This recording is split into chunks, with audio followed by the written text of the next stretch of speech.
Hai guys, kali ini aku mau review CPU cooler Kerehore yang harganya nggak nyampe Rp100.000. Ini adalah Paradox Gaming Hypersonic 290.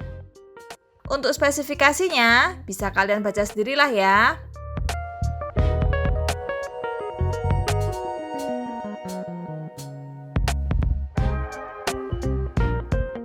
Dan ini isinya minimalis banget, seperti kebanyakan cooler low budget lainnya. Pertama-tama jelas kita dapetin set kuncian untuk masang bracket di Mobo Intel dari plastik warna hitam ini guys. FYI ini bracketnya komplit ya, bisa untuk soket 775 sampai 1700 sekalipun. Terus kita juga dapetin Therma Paste di wadah bumbu mie instan ini.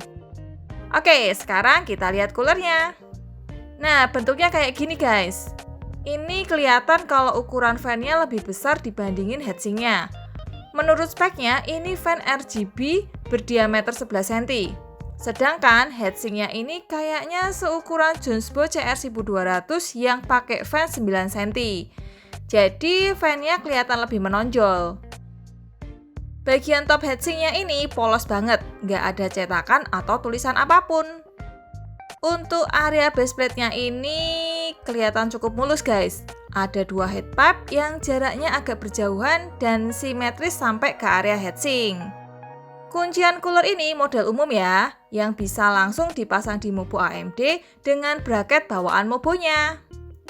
Sedangkan untuk kabel fan-nya ini cuman pakai yang 3 pin non PWM. Nah, seperti biasa, di channel ini kurang afdol ya rasanya kalau nggak pakai perbandingan. So, ini aku bawain Jonsbo CR1200 yang bakal jadi pembanding Paradox Gaming Hypersonic 290 ini. Kalian bisa lihat kalau ukuran fan keduanya jelas berbeda, 11 cm versus 9 cm. Beda tampak sampingnya kayak gini. Dan belakangnya gini guys. Lebarnya sih kelihatan sama ya. Bagian atasnya CR1200 lebih keren. Ada logo yang bisa nyala RGB juga. Untuk area baseplate, keduanya ini tingkat kemulusannya 11-12 lah. Lebar juga hampir sama, cuman beda jarak headpipe-nya aja. Oke, sekarang langsung aja kita pasang dan bandingin performa kedua cooler ini.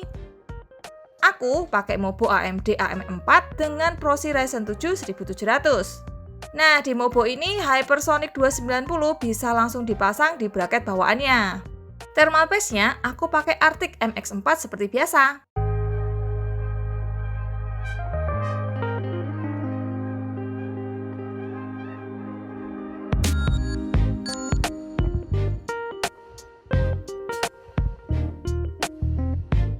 Oke, jadi gini ya guys penampakannya setelah kepasang.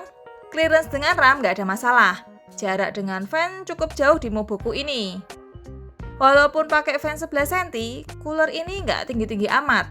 Nggak jauh beda sama Jonsbo CR1200, jadi untuk semua casing MATX standar pasti bisa masuk dengan aman.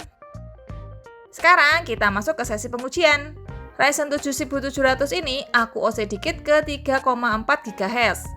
Dan BTW aku mau tambahin satu lagi data buat pembanding, yakni cooler AMD RedStart bawaan Ryzen 3 3200G. Pertama-tama aku tes di CPU Sebench. Di sini Hypersonic 290 dapetin suhu maksimum di 64,4 derajat Celcius. Pembandingnya CR1200 dapetin suhu maksimal 65,5 derajat. Cuma selisih 1 derajat aja ya. Sedangkan RedStart bawaan Proci lebih tinggi lagi suhunya, 68,4 derajat. Kedua, aku tes di WPRAM 32 Bench. Di sini Hypersonic 290 suhu maksimumnya masih tergolong oke, yakni 68,8 derajat Celcius. Lebih baik daripada CR1200 yang fan-nya lebih kecil, suhu max-nya mencapai 71 derajat. Tapi itu pun masih lebih bagus daripada RedStart yang dapetin suhu max yang mulai mengkhawatirkan, yaitu 81 derajat Celcius. Tes terakhir di Cinebench R20. Di tes yang berat ini, Hypersonic 290 dapetin suhu maksimum 77 derajat Celcius. Sedangkan CR1200 suhu max-nya di 82,3 derajat.